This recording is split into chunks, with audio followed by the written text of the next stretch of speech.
அழிவிலிருந்து பாதுகாப்பு. அவர் சமீபமாய் வந்தபோது நகரத்தை பார்த்து அதற்காக கண்ணீர் விட்டெழுது. உனக்கு கிடைத்த இந்த நாளில் ஆகிலும் உன் சமாதானத்துக்கு ஏற்றவைகளை நீ அறிந்திருந்தாயானால் நலமாயிருக்கும்.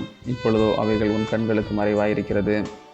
உன்னை சந்திக்கும் காலத்தை நீ அறியாமற் போனபடியால் உன் சத்துருக்கள் உன்னை சூழ மதில் போட்டு உன்னை வளைந்து கொண்டு எப்பக்கத்தில் உன்னை நெருக்கி.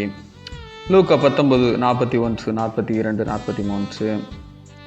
இறந்த லாசருவை எழுப்பிய வேளையிலும் எருசலேமை எண்ணி புலம்பிய போதும் இயேசு கண்ணீர் சிந்தினார். இறைவன் இறைவாக்கினர் வழியாக தம் மக்களை எச்சரித்தார். போரில் தோல்வி, நாடு கடத்தப்படல் போன்ற துன்பங்கள் வழியாக அவர்களை திருத்த முயன்றார்.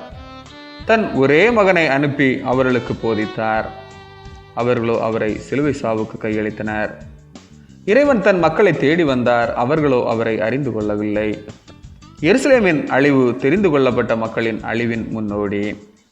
இறைவனை நிராகரித்து வாழும் மக்களுக்கு இருள் வாழ்வின் சின்னம். இறைவனது பிரசன்னத்தை அறியாது அவரது அழைப்பை ஏற்காது வாழும் ஆன்மாக்களின் எதிரொலியை எருசலேம் அழிவில் நாம் கேட்க முடியும். இரட்சிப்புக்கான சூழ்நிலைகள் சாதகமாக வந்தும் அதை விட்டுவிட்டு கேட்டின் மக்களாய் வாழ்வதை பார்த்து கண்ணீர் பிடித்தார். கரையேறி உமதண்டை நிற்கும் போது இரட்சகா என்ற பாடலில் ஆத்மா ஒன்றும் ரட்சிக்காமல் வெறுங்கையாய் நித்திய வாழ்வில் இரட்சகரை சந்திப்பது அவமானம் என தெளிவுபடுத்துகிறது. எனவே அழிவிலிருந்து ஜனங்களை ரட்சிக்க ஆத்ம ஆதாயம் செய்ய ஜெபிப்போம், செயல்படுவோம். ஆமென். இந்த நாள் உங்களுக்கு இனிய நாளாக மலரட்டும்.